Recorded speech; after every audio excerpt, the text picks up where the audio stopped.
The diplomatic envoys had stopped coming to Sector 7 after the third incident. No one spoke of it officially, but everyone on the station knew. Approach Varathun's quarters uninvited, and you'd be carried out in pieces. Varathun was a Krelix, 8 feet of corded muscle, chitinous plating, and maternal fury concentrated into a form that evolution had designed for one purpose: protecting offspring at any cost. Her kind were apex predators from a death world where even the plants had learned to run. When the Galactic Council had reluctantly accepted humanity's proposal for a joint research station, they hadn't anticipated that Varathun would give birth 3 months into the mission. The cub, small by Krelix standards but still the size of a large dog, had changed everything. Station Commander Thexilor, a usually unflappable Ventari, had made the mistake of entering Varathun's lab unannounced. He'd wanted to discuss research protocols. He'd left with 4 parallel gashes across his torso that required regenerative surgery and a newfound respect for posting security outside her door. The second incident involved a maintenance drone that wandered too close to the cub's play area. Varathun had torn it apart with her bare claws, then filed a formal complaint about inadequate territorial boundaries. The third incident was what ended all pretense of normal operations. A Zephron trade delegate, ignorant of the warnings and enchanted by what he perceived as an adorable juvenile specimen, had reached toward the cub with one of his 4 manipulator arms. Varathun moved faster than the security cameras could properly track. The delegate survived, but 3 of his arms didn't. The Zephron embassy threatened to withdraw from the Galactic Council. Lawsuits were filed. Insurance premiums skyrocketed. That's when Elena Ward stepped forward. She was nobody special, by most accounts. A human xenobiologist assigned to the station for a routine 2-year research stint, studying extremophile bacteria from the outer rim. She was 32, plain-featured, with perpetually disheveled brown hair, and the kind of quiet competence that made her invisible in meetings. She'd published exactly 3 papers, all of them adequate but unspectacular. "I can watch the cub," Elena had said during the emergency council session. The room fell silent. 23 species represented, each one staring at the human like she'd volunteered for execution.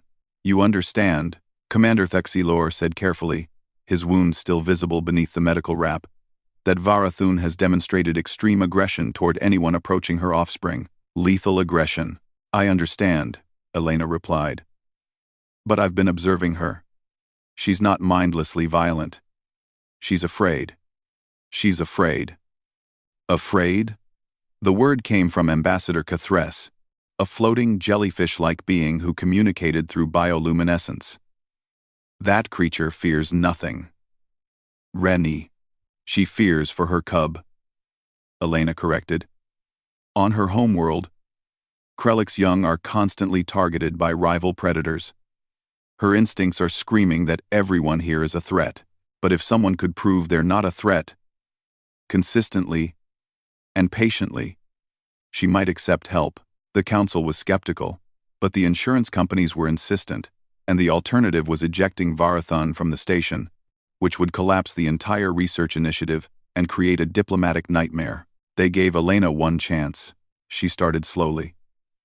For 3 weeks, Elena simply sat outside Varathun's quarters for 2 hours each evening, doing paperwork, reading, sometimes humming quietly. She never approached, never stared, never made demands. She was simply present. Varathun watched her through the transparent aluminum door, mandibles clicking in what might have been consideration or might have been contempt. On day 22, Elena brought a thermos of coffee and a datapad. She sat in her usual spot, reviewing research notes on extremophile resilience patterns. She didn't notice Varathun opening the door until the massive predator was standing directly above her. Elena looked up slowly. Varathun's 6 eyes fixed on her with the intensity of a supernova. The Krelix could have ended her life in half a heartbeat. "Good evening," Elena said calmly. "I'm just working.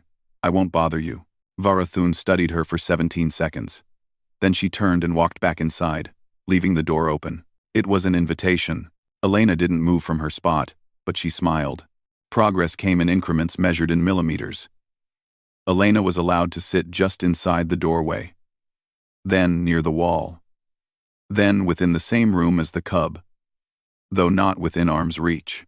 She learned the clicking language of the Krelix, practiced the submissive postures that signaled no threat. And most importantly, she learned to read Varathun's moods. When the mother's dorsal spines flattened, she was relaxed. When they rose, Elena backed away immediately, no questions asked. The breakthrough came on a Saturday morning. Humans still kept Earth's calendar aboard the station when the cub toddled over to Elena and deposited a half-chewed protein bar at her feet. It was a gift, or perhaps an offering, or maybe just a mess. But Varathun didn't intervene. Elena picked up the soggy bar carefully. "Thank you," she told the cub. "That's very kind." The cub chirped, a sound like grinding metal processed through a synthesizer. Varathun's translator unit rendered it as, "Soft thing nice. Wah. All. From that day forward, Elena Ward became the only being in the entire station, possibly in the entire galaxy, permitted to be alone with Varathun's cub. The arrangement was formalized quickly.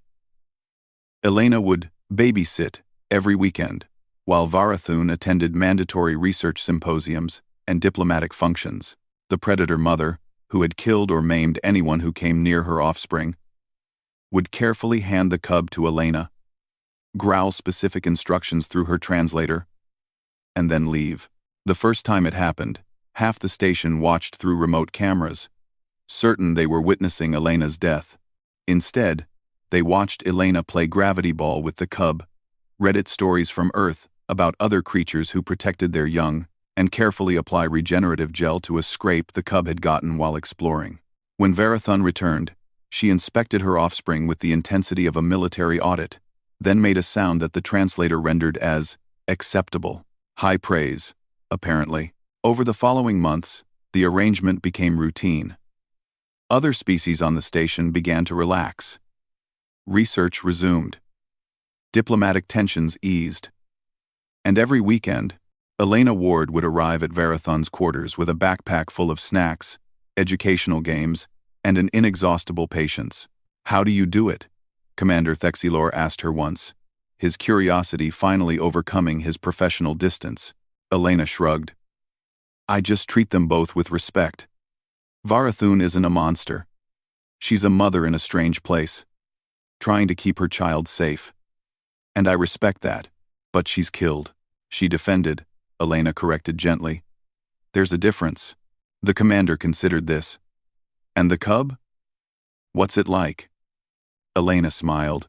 The kind of smile that only appears when someone speaks of something they truly love.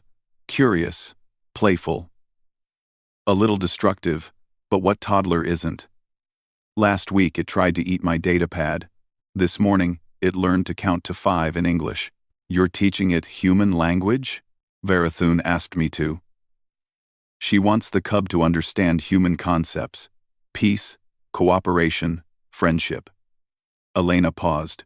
Apparently those aren't strong concepts in Krelix culture. But Varathun thinks they might be useful for her child's generation. 6 months into the arrangement, during a routine weekend session, the cub spoke its first full sentence in English. "Elena is pack," it declared, wrapping 4 small limbs around her leg.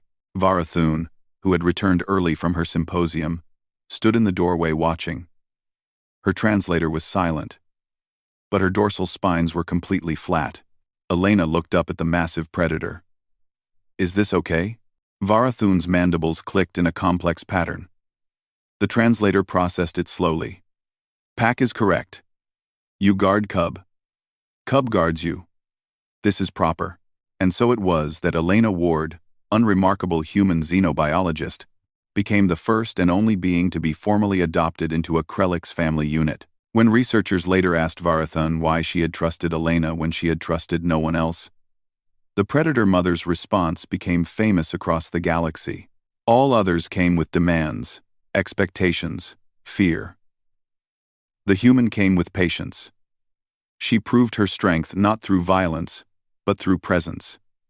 That is the strength worth trusting. The story spread throughout the Galactic Council, and slowly, perceptions began to shift. Humanity, the young species that most others viewed as reckless or primitive, had demonstrated something profound. The ability to connect across the deepest evolutionary divides.